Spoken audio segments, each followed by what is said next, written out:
Adding rational expressions involving different quadratic denominators. As you see here, our denominators look way different. And so the question then becomes, well, how do we find the common denominator between these two? Well, we're going to apply the rules that we have been applying. However, we have to factor first in order to have better numbers to multiply each side by. So underneath here, just to save room because I write too big, I'm going to kind of go ahead and factor this down for us.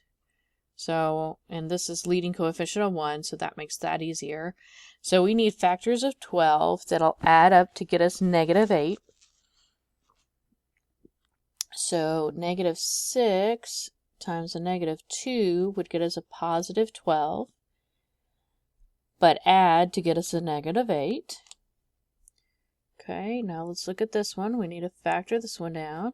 So this is x, x. Now we need factors of 24 that'll add up to get us 10.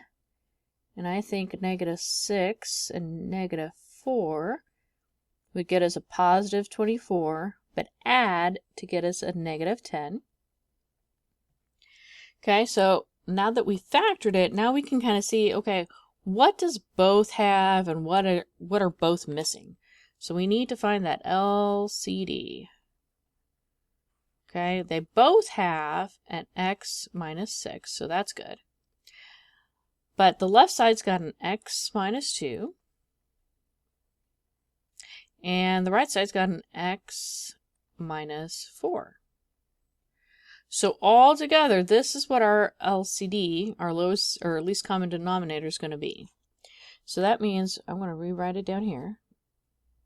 So x minus 6, x minus 2, x minus 4,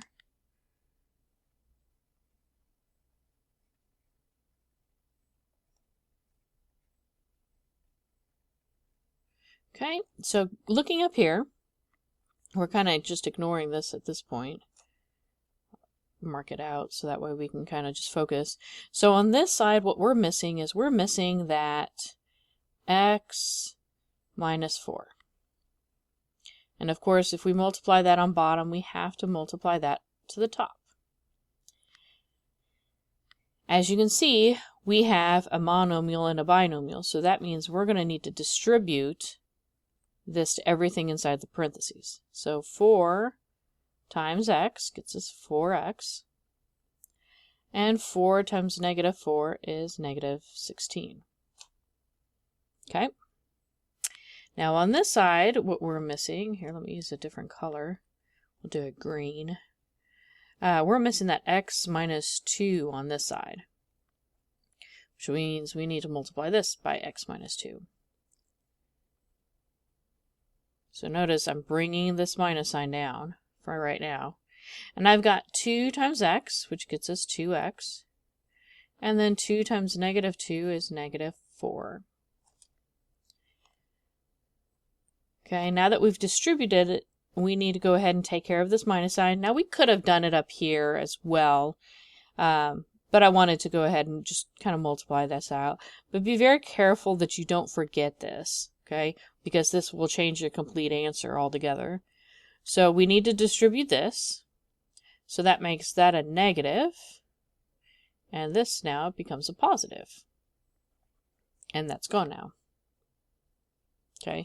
And I'm doing that just to save me room because I'm kind of limited on room here. So now that we've done that, now we can go ahead and combine the like terms that are on top. So 4x minus 2x is 2x.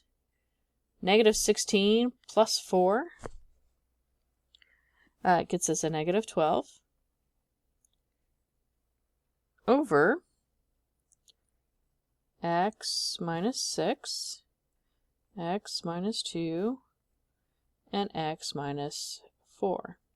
Now in some cases you can't factor the top, and this would be the answer.